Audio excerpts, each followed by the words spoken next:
Good evening to you all. Today we will start our chapter number 9b, refraction through plane surface. You have already studied about it in class 10th. Now we will remind it. Okay, so let's start refraction through plane surface. तो चलिए सबसे पहले अपन देखते हैं what is refraction. So what is refraction? When light passes from one medium to another medium, it deviate from its initial path is called refraction. Light जब एक medium से दूसरे मीडियम में एंटर करती है फिर पास होती है तो अपने इनिशियल पाथ से बेंड हो जाती है, डेविएट हो जाती है. इसी फिनोमेना को अपन क्या बोलते हैं? Refraction of light. For example जैसे कि यहाँ पे एक डायग्राम से समझ सकते हैं. यहाँ पे एक मीडियम है एयर, फिर यह है यहाँ से ग्लास और फिर से एयर. अब यहाँ से लाइट जो है यहाँ से इंसिडेंट हो रही है और जब ये लाइट ग्लास से पास होगी तो यहाँ से क्या होगी? डेविएट होगी. और फिर से ग्लास से जब एयर में एंटर करती है तो फिर से डेविएट हो जाती है. ठीक है, तो यहाँ से ये जो पी क्यू है ये है इंसिडेंट रे, ये जो क्यू आर है वो है रिफ्रैक्टेड रे और आर एस जो है वो है इमर्जेंट रे. ठीक है, इसका एक एक्सपेरिमेंट अपन क्लास 10th में लैब में कर चुके हैं, रिफ्रैक्शन थ्रू ग्लास स्लैब. आप सभी को याद होगा. उसमें हमने यहाँ से एक पिन लिया था, एक रेक्टेंगुलर ग्लास स्लैब लिया था और फिर उस पिन को अपन यहाँ पे as a incident ray use किए थे. फिर उसी पिन को इस डायरेक्शन से देखने का कोशिश कर रहे थे. तो वो पूरा एक्सपेरिमेंट करने के बाद अपना जो डायग्राम है ऐसा ही कुछ बन रहा था. ठीक है, फिर उसमें अपन एक सर्कल ड्रॉ करते थे. सर्कल ड्रॉ करने के बाद या तो इस साइड ड्रॉ कर सकते हो या फिर इधर भी ड्रॉ कर सकते हो. सर्कल ड्रॉ करने के बाद अपन इस ग्लास स्लैब का रिफ्रैक्टिव इंडेक्स फाइंड आउट करते थे. क्लियर है? एक चीज और याद रखिएगा, जो रिफ्रैक्शन का फिनोमेना है वो केवल तभी होगा जब जो लाइट है वो ऑब्लिकली इंसिडेंट होगा. अगर वो नॉर्मली इंसिडेंट होता है तो कभी भी आपको रिफ्रैक्शन का फिनोमेना देखने को नहीं मिलेगा, चाहे मीडियम चेंज हो फिर भी. क्लियर है? आइए इसको छोटा सा एग्जांपल से समझते हैं क्यों नॉर्मली इंसिडेंट होने से रिफ्रैक्शन का फिनोमेना नहीं होता. यहां से जो फॉर्मूला यूज करें वो स्नेल्स लॉ का फॉर्मूला है, आपको शायद याद होगा. Mu is equal to sine i upon sine r. Snell's law का फॉर्मूला, लॉस ऑफ रिफ्रैक्शन का रूल है ना. तो यहां से 1 म्यू 2 इज इक्वल टू क्या होता है? Mu 2 upon mu 1 is equal to V1 upon V2. ये कैसा है थोड़ी देर बाद बताऊंगा आप लोग को.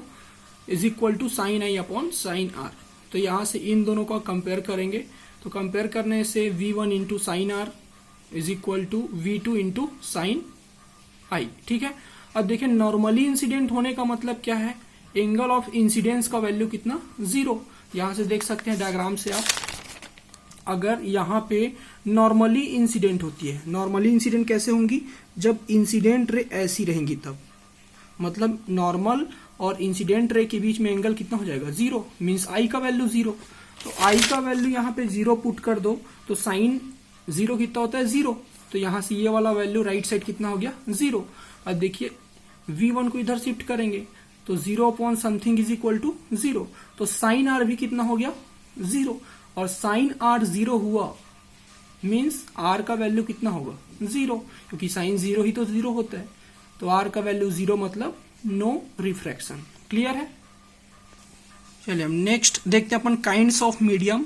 There are 2 types of medium. First one is rare medium and second one is denser medium. यहाँ पे रेयर और डेंसर मीडियम का मतलब इससे optically rare and optically denser medium से है. क्लियर है? जैसे कि अपन एक एग्जांपल लेते हैं. Air, vacuum, glass, water, diamond, ये बहुत सारे मटेरियल है, अलग अलग तरह के मटेरियल है और सभी मटेरियल का अपना अपना एक रिफ्रैक्टिव इंडेक्स होता है. ये जो रिफ्रैक्टिव इंडेक्स है वही डिसाइड करता है कि वो जो मटेरियल है वो ऑप्टिकली रेयर है कि ऑप्टिकली डेंसर है. फॉर एग्जांपल जैसे एयर का जो रिफ्रैक्टिव इंडेक्स होता है वो 1.003 होता है, वैक्यूम का एग्जैक्टली 1 होता है, वाटर का 1.33 होता है और फिर डायमंड का 2.43 होता है, फिर ग्लास का 1.5. तो यहां से अपन ये डिसाइड करेंगे कि जिस भी मटेरियल का रिफ्रैक्टिव इंडेक्स जितना ज्यादा होगा वही ऑप्टिकली डेंसर होगा, जिसका रिफ्रैक्टिव इंडेक्स कम होगा वो ऑप्टिकली रेयरर होगा. तो अपन एक बोल सकते हैं कि वैक्यूम का रिफ्रैक्टिव इंडेक्स मिनिमम होता है, फिर उससे ज़्यादा एयर का, उससे ज़्यादा वाटर का, उससे ज़्यादा ग्लास का, और ग्लास से ज़्यादा फिर डायमंड का, और बहुत सारे मटेरियल हैं। हमने केवल 4 एग्जाम्पल यहाँ पे लिए। अब जो इम्पॉर्टेंट चीज़ है इसको आप कॉपी में नोट करके रखिएगा। जब लाइट एक मीडियम से दूसरे मीडियम में ट्रैवल करती है तो बेंड हो जाती है। अब बेंड होने के 2 तरीके हैं, एक अवे फ्रॉम दी नॉर्मल और एक है टुवर्ड्स दी नॉर्मल। तो कब कैसे बेंड होगा उसको देखते हैं। तो फर्स्ट कंडीशन है if light travels from denser medium to rarer medium then it bends away from the normal. यहाँ पे डायग्राम से देख सकते हैं, glass is a denser medium and air is a rare medium. अब देखिए यहाँ से डेंसर से रेयर में जा रही है, तो ये कैसे बेंड हो रही है, अवे फ्रॉम दी नॉर्मल। देखो ऐसे आ रही थी, फिर ये नॉर्मल से अवे हो गई, तो डेंसर टू रेयर में हमेशा अवे फ्रॉम दी नॉर्मल, ठीक है। फिर rare to denser medium towards the normal, यहां से देख सकते हैं air is a rare medium, तो यहां से रेयर से किधर आ रही है, डेंसर में, ग्लास में आ रही है, तो किधर बेंड हुई, टूवर्ड्स नॉर्मल। अगर मीडियम चेंज नहीं होता तो ऐसा कुछ जाता ही है, लेकिन ये नॉर्मल की तरफ बेंड हो गया। क्लियर है। अब यहां से अपन देखते हैं लॉस ऑफ रिफ्रैक्शन। तो फर्स्ट लॉ क्या है, जैसा लॉ ऑफ रिफ्लेक्शन था, incident ray refracted ray normal to the interface at that point of incidence all lie on the same plane, एक ही प्लेन पे रहेगा। इसको मैं आपको लॉ ऑफ रिफ्लेक्शन में बता चुका हूं, ठीक है। सेकंड जो लॉ है उसको अपन बोलते हैं स्नेल्स लॉ, ठीक है। स्नेल्स लॉ क्या होता है, the ratio of sine of angle of incidence to that sine of angle of refraction is always constant and that constant is equal to refractive index of that material. Clear? Means sin I upon sin R is equal to constant and that constant is called refractive index. Refractive index is denoted by mu. Clear? 1 mu 2 क्यों लिया गया है, 1 mu 2 क्या बता रहा है, refractive index of medium second with respect to medium first. याद रखना राइट साइड में जो रहता है उसका रिफ्रैक्टिव इंडेक्स होता है, उस मीडियम का रिफ्रैक्टिव इंडेक्स होता है, और जो लेफ्ट साइड में रहता है उसके रिस्पेक्ट में होता है। क्लियर। जैसे मैं यहां पे बोल रहा हूं ए म्यू जी, तो ए म्यू जी का मीनिंग क्या होता है, refractive index of glass with respect to air. फिर से अगला डब्ल्यू म्यू ए, तो यहां पे इसका मीनिंग क्या हुआ, refractive index of air with respect to water. Clear है। और next topic is types of refractive index. तो रिफ्रैक्टिव इंडेक्स 2 तरह के होते हैं, एक होता है एब्सोल्यूट रिफ्रैक्टिव इंडेक्स और एक होता है रिलेटिव रिफ्रैक्टिव इंडेक्स। तो एब्सोल्यूट रिफ्रैक्टिव इंडेक्स किसको बोलेंगे, याद रखना, जब भी किसी मीडियम का रिफ्रैक्टिव इंडेक्स का कंपेरिजन अपन वैक्यूम से या फिर एयर से करते हैं। जनरली तो वैक्यूम से करते हैं, लेकिन एयर को भी उसमें इंक्लूड कर लिया जाता है, क्योंकि एयर और वैक्यूम का रिफ्रैक्टिव इंडेक्स अप्रॉक्स वैल्यू 1 ही होता है, ठीक है। तो अपन जब भी किसी मीडियम का रिफ्रैक्टिव इंडेक्स का कंपैरिजन एयर या फिर वैक्यूम से करेंगे उसको अपन क्या बोलेंगे, एब्सोल्यूट रिफ्रैक्टिव इंडेक्स, ठीक है। ये एब्सोल्यूट रिफ्रैक्टिव इंडेक्स का फॉर्मूला एक और, इसको भी आप क्लास 10th में पढ़ चुके हो। Mu is a absolute refractive index. Mu is equal to speed of light in vacuum upon speed of light in medium. So mu is equal to C upon V, where C is the speed of light in vacuum and value of C is 3 into 10 to power 8 meter per second upon V. V is the speed of light in that medium. Clear? याद रखना जब भी किसी भी refractive index में relation को अगर mention नहीं किया है तो समझ जाना एब्सोल्यूट है। जैसे कि मैं बोल रहा हूं ग्लास का रिफ्रैक्टिव इंडेक्स 1.5 है, मतलब वो एब्सोल्यूट रिफ्रैक्टिव इंडेक्स ही है। क्लियर। वाटर का रिफ्रैक्टिव इंडेक्स 1.3 होता है, मैंने कुछ नहीं बोला इसके बाद, तो मतलब समझ जाना जो वाटर का रिफ्रैक्टिव इंडेक्स 1.33 है वो एब्सोल्यूट ही है। क्लियर। मींस एयर के रिस्पेक्ट में या फिर वैक्यूम के रिस्पेक्ट में। नेक्स्ट है रिलेटिव रिफ्रैक्टिव इंडेक्स। तो रिलेटिव रिफ्रैक्टिव इंडेक्स किसको बोलेंगे, जब भी अपन एक मीडियम के रिफ्रैक्टिव इंडेक्स का कंपैरिजन दूसरे मीडियम से करेंगे उसको बोलेंगे क्या, relative refractive index. For example अगर मैं बोल रहा हूं W mu G, W mu G. तो डब्ल्यू म्यू जी का मतलब क्या हुआ, refractive index of glass with respect to water. फिर से मैं बोल रहा हूं जी म्यू डब्ल्यू। तो जी म्यू डब्ल्यू का मीनिंग क्या हुआ, refractive index of water with respect to glass. मतलब मैं एक मीडियम का कंपेयर दूसरे मीडियम से कर रहा हूं, ठीक है। तो ऐसे रिफ्रैक्टिव इंडेक्स को अपन क्या बोलेंगे, रिलेटिव रिफ्रैक्टिव इंडेक्स। क्लियर। यहाँ आपको ये पता चल जाएगा कि जब डेंसर टू रेयर ट्रैवल करती है तो अवे फ्रॉम दी नॉर्मल होती है, और रेयर टू डेंसर में टुवर्ड्स नॉर्मल ही क्यों होता है, यहाँ से पता चल जाएगा। यहाँ से देखिए स्नेल्स लॉ से 1 म्यू 2, इसका मीनिंग क्या हुआ, refractive index of medium second with respect to medium first. उसको अपन इस तरीके से भी लिख सकते हैं, ठीक है। याद रखना जो राइट साइड में रहता है हमेशा न्यूमरेटर में आता है, और जो लेफ्ट साइड में रहता है वो डिनोमिनेटर में आता है, ठीक। तो यहां से इसी को अपन क्या लिखे, mu 2 upon mu 1 is equal to sine i upon sine r, ये स्नेल्स लॉ है, ठीक है।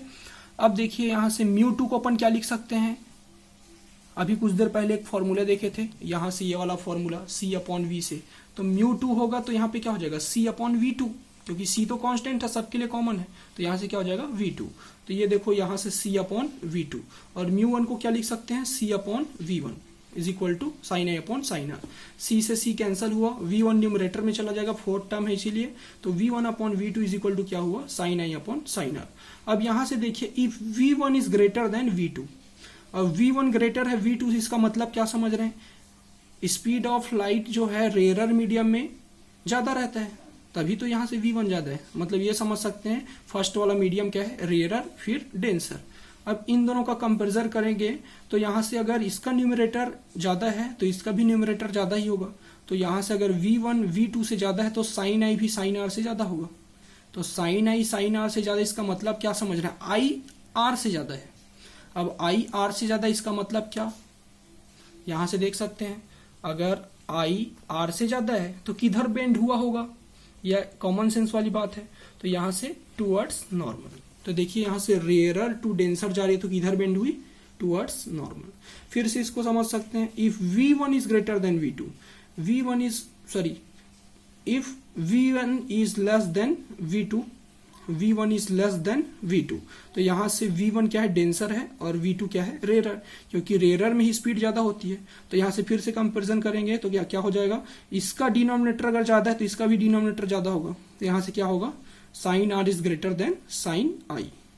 अब आर ज्यादा है आई से, तो यहां से देख सकते हैं आर ज्यादा होगा आई से, तो कौन से मीडियम से कौन से मीडियम, डेंसर टू रेयरर में किधर बेंड होगी, away from the normal. Clear है।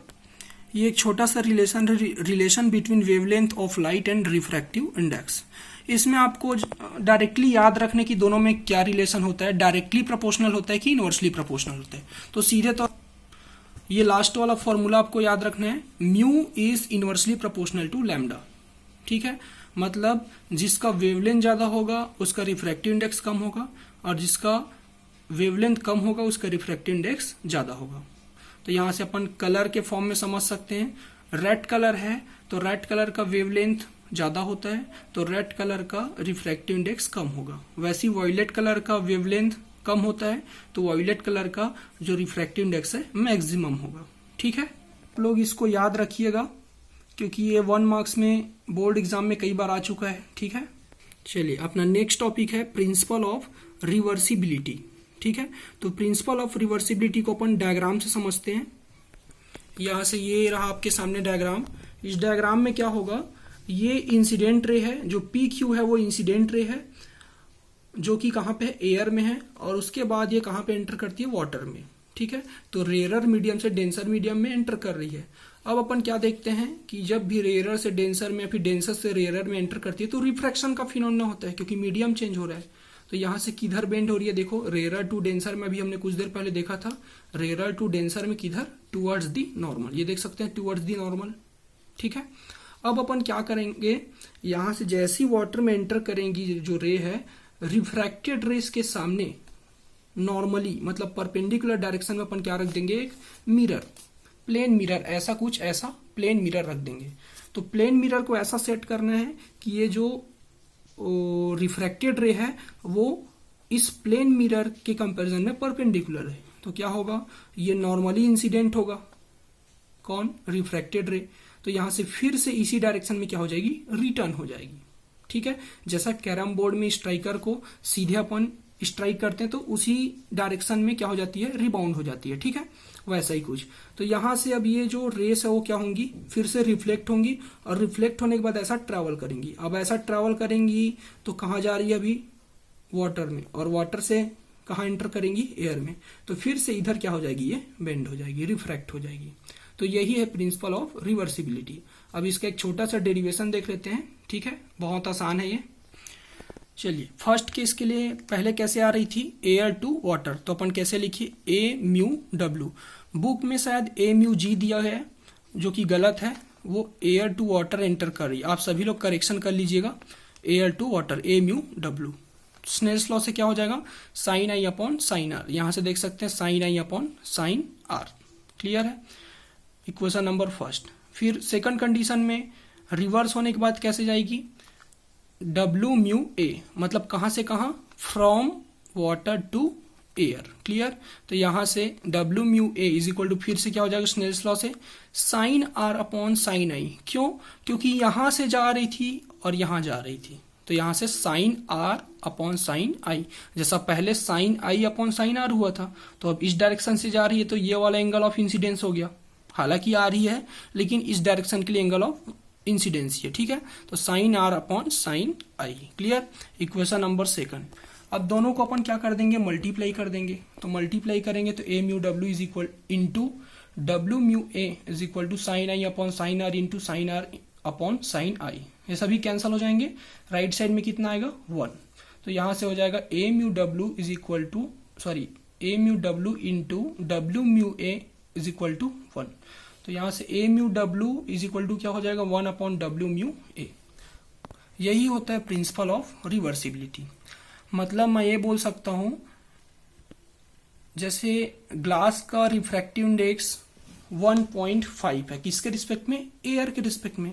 ग्लास का जो रिफ्रैक्टिव इंडेक्स है ए म्यू जी कितना होता है, 1.5, किसके रिस्पेक्ट में, एयर के रिस्पेक्ट में। तो अपन रिवर्स में कैसे लिख सकते हैं, यहां से g mu A is equal to लिख सकते हैं क्या, 1 अपॉन 1.5। ये होता है प्रिंसिपल ऑफ रिवर्सिबिलिटी। मतलब यहां से एयर का जो रिफ्रैक्टिव इंडेक्स है ग्लास के कंपैरिजन में अपन बता सकते हैं, वो कितना होगा, 1 अपॉन 1.5। इसको आप सॉल्व कर सकते हो, तो यहां से 10 अपॉन 15 का जो भी आंसर आएगा वो एयर का रिफ्रैक्टिव इंडेक्स रहेगा, किसके कंपैरिजन में, ग्लास। ठीक है, और ये कैसा रहेगा, रिलेटिव की एब्सोल्यूट, ये रहेगा रिलेटिव। ये है एब्सोल्यूट क्योंकि एयर से कंपैरिजन कर रहे हैं, और यहां से एयर का कंपैरिजन किससे कर रहे हैं, ग्लास से, तो ये वाला क्या हो गया, रिलेटिव। क्लियर, तो आज के क्लास में बस इतना ही, कल अपन आगे का क्लास देखेंगे। ठीक है, ओके, थैंक यू।